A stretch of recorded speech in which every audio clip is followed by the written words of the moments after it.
So I just want you to be proud of yourself for being here today, for just being here to want to learn how to heal thyself. I am super excited that you're here, just watching the video. You are here for you. So I just wanted to let you guys know that this is a school assignment. So there's certain components that I need to include. However, I will be doing this even outside of this webinar. Because I really truly feel like this is the best way for me to get my message across to like a lot more people than just my friends and my family. So anybody that knows me knows that I love talking about holistic nutrition. I love talking about yoga. I love talking about meditation. I love talking about the beach and hiking and painting. I enjoy to cuss and I enjoy to say just shit out of my house. But I just want to tell you here that at the end of the day, my name is not who I am, right? That's not. We are so much more than just that. So one thing that I wanted to tell you guys is a little quote from this book that I'm going to be referencing a lot because I believe in every word that Deepak Chopra writes. And it also goes interconnected with my practice of being a holistic nutrition coach. So knowledge is useless until it gets activated. So what does that mean? That means that I can coach you all day on eating healthy, on practicing yoga, on meditating, on doing this wonderful transformation for your life, but it ain't gonna work if you're not ready to make that change.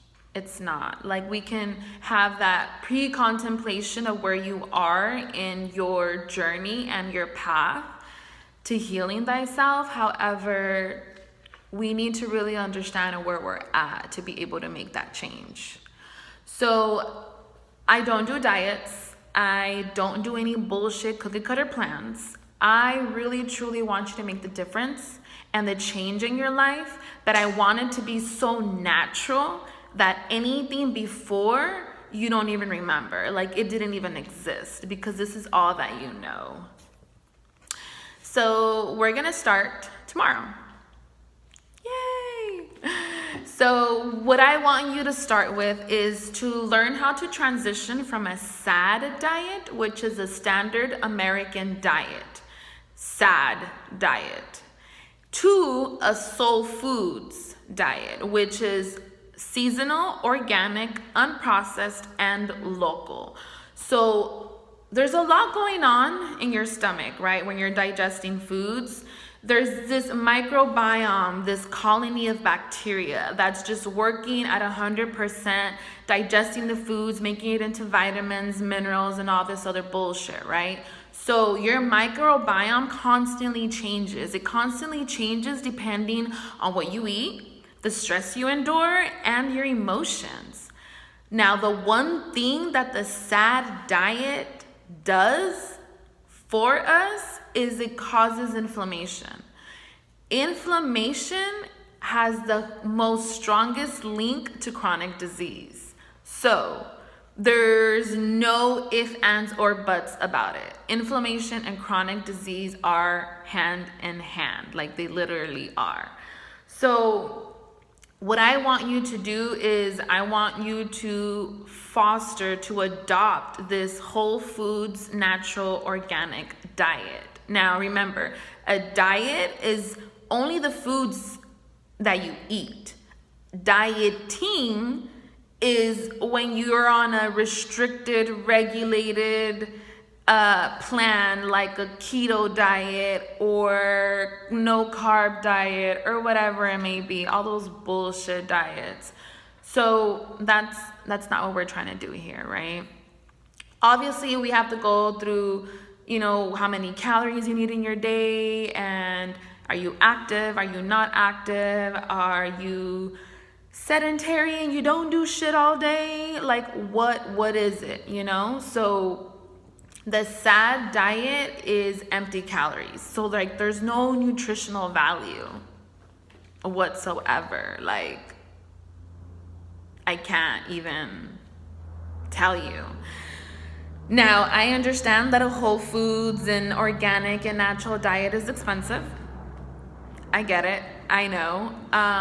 but it's non-addicting, and it will save you and your family a lot of heartache, a lot of pain and discomfort and money, because of the chronic diseases that you're risking yourself, you know? So there's a lot of foods that fight inflammation. So all of the foods that fight inflammation are whole foods. So like in his book, he talks about all the different types of foods, which you can fucking Google, because all the answers are literally on Google.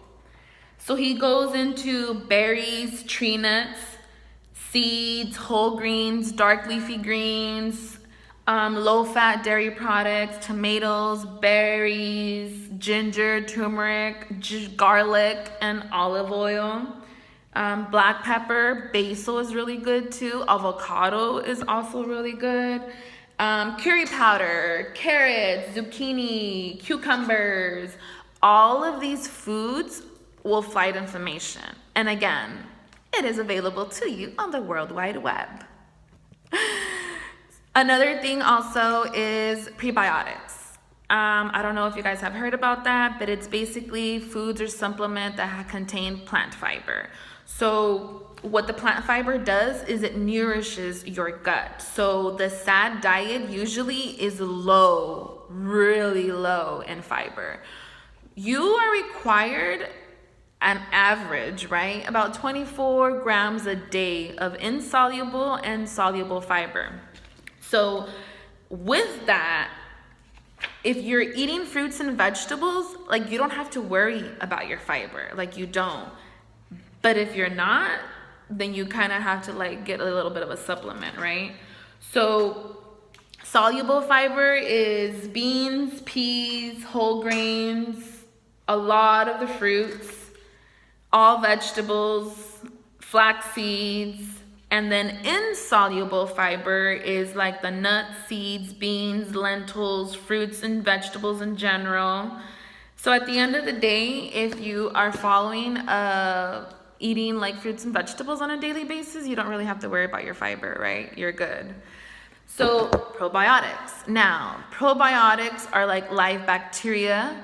So it's like yogurt, pickles, there's some other weird words that I can't even pronounce, but they also help to fight inflammation. So there's supplements, I know, but